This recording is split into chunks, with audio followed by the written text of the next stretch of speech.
Assalamualaikum warahmatullahi wabarakatuh. Bersama anak-anak pada hari ini iaitu Ustazah Syafiqah Nabila binti Razali.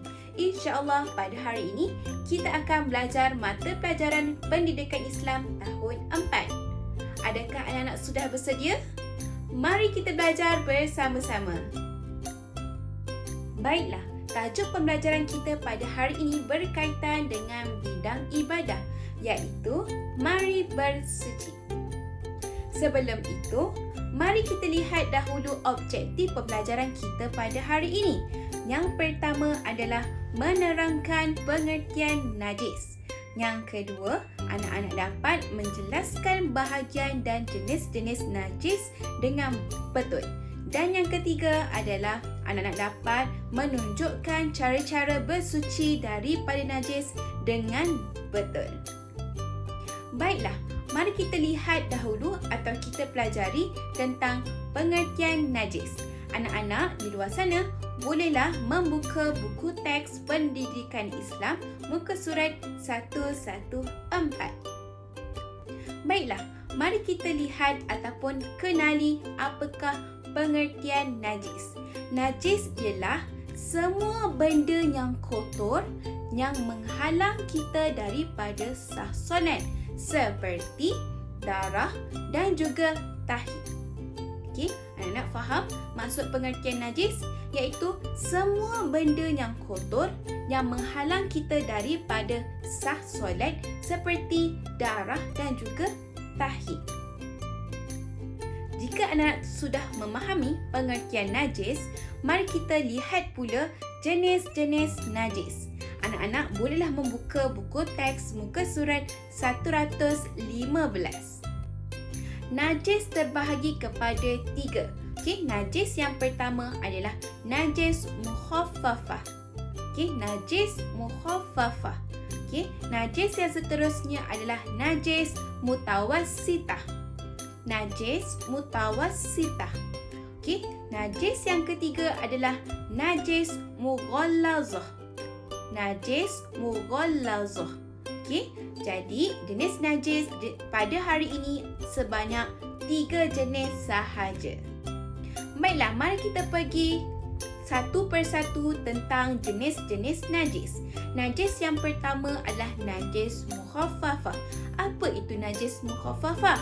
Najis mukhaffafah adalah air kencing kanak-kanak lelaki yang berumur 2 tahun ke bawah yang tidak makan dan juga minum kecuali susu ibunya sahaja. Okay, anak-anak perlu ingat di sini iaitu kanak-kanak lelaki yang berumur 2 tahun ke bawah yang tidak makan atau minum kecuali susu ibunya sahaja, maka ia dikenali sebagai najis mukhaffafah. Baiklah, yang seterusnya adalah najis mutawassitah. Apa itu najis mutawassitah? Iaitu najis selain daripada najis mughallazah dan juga najis mukhaffafah. Sebagai contohnya adalah air kencing, tahi, darah dan juga muntah. Iaitu selain daripada najis mukhaffafah dan juga najis mughallazah, maka ia dikategorikan sebagai najis mutawassitah. Baiklah, najis yang ketiga adalah najis mughallazah. Apa itu najis mughallazah? Iaitu anjing, babi dan keturunannya serta segala perkara yang berkaitan dengan kedua-duanya, iaitu anjing maupun babi. Maka inilah contoh-contoh tentang najis mughallazah, iaitu sama ada dari segi air kencing, air liur, darah atau kedua-duanya. Oleh itu anak-anak ingat kedua-dua haiwan ini merupakan najis mughallazah. Setelah kita ketahui jenis-jenis najis tadi, sekarang kita akan pelajari bagaimana cara-cara bersuci daripada najis. Mari kita pelajari bersama-sama. Anak-anak di luar sana bolehlah lihat buku teks Pendidikan Islam muka surat 116.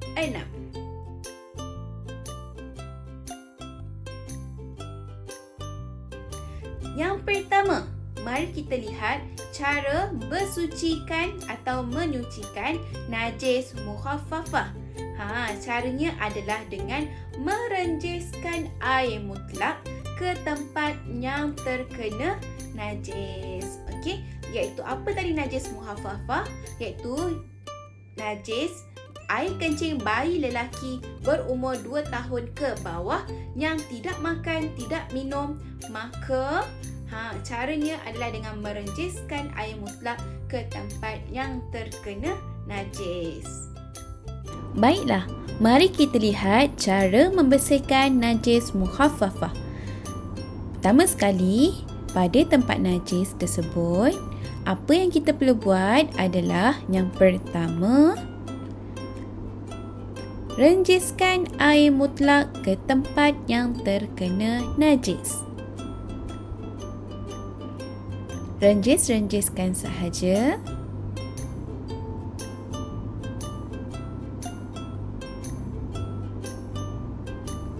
Kemudian, anak-anak semua bolehlah memakai pakaian tersebut dengan yakin. Baiklah, yang seterusnya kita akan pelajari cara membersihkan najis mutawassitah. Cara-caranya yang pertama adalah hilangkan najis yang terkena pada badan, pada pakaian dan juga tempat tinggal.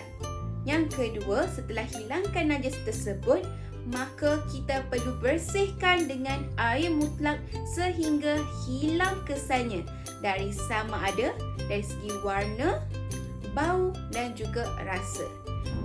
Baiklah, mari kita lihat cara membersihkan najis mutawassitah. Pada tempat najis tersebut, kita perlu hilangkan dahulu najis yang terkena pada pakaian tersebut dengan bersih.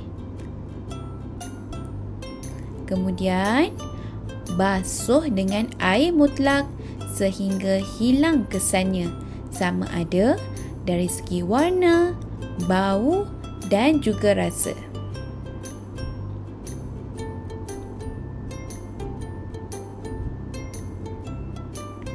Jangan lupa untuk bersihkan najis tersebut dengan air mutlak.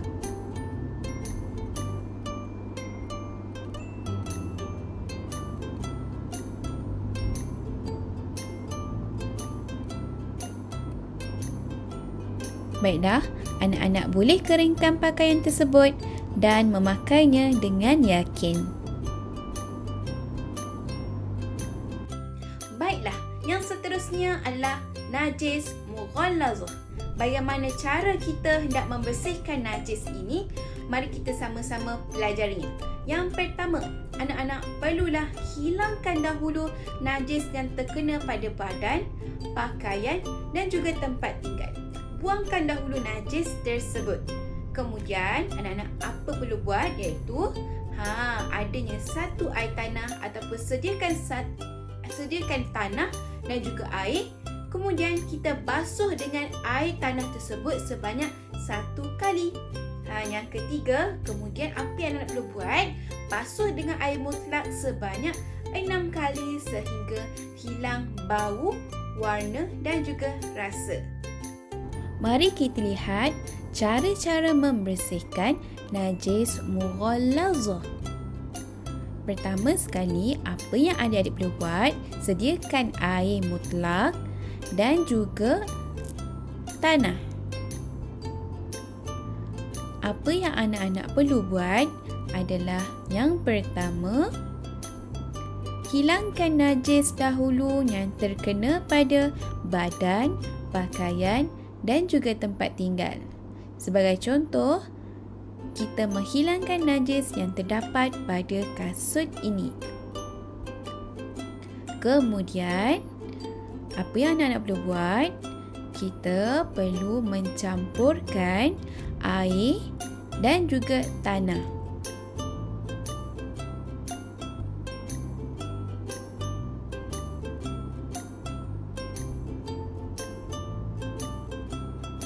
Campurkan air dan juga tanah sebanyak 1 kali.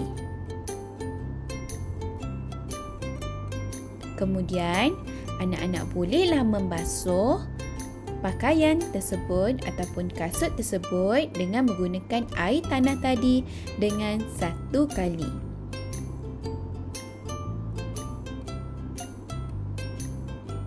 Selepas itu, apa yang anak-anak perlu buat adalah membasuh dengan air mutlak sebanyak 6 kali sehingga hilang bau, warna dan juga rasa. Jangan lupa ya untuk membasuh dengan air mutlak sebanyak 6 kali.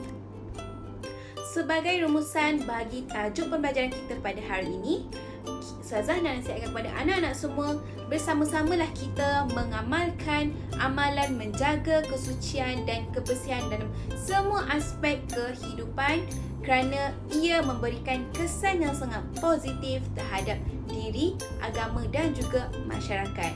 Semoga kita berjumpa lagi. Bye. Assalamualaikum warahmatullahi wabarakatuh.